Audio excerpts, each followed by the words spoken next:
March 25, 2025. Morning ride 5 a.m. to 10 a.m. Diskarte at gapang malala para mahit ang 12 rides mula 5 a.m. hanggang 10 a.m. para gawing posible ang 1K plus na kita for 5 hours as a MC taxi rider.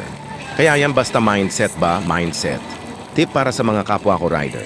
Basta pag-drop mo sa passenger after 5 minutes at wala pa pumasok na booking sa'yo, ay umpisahan mo ng gumapang sa mga hotspot na alam mo, huwag ka manghinayang sa gas, mas manghinayang ka sa oras na tumatakbo na nakatambay lang at walang pasahero. Ride safe sa ating lahat. God bless us always.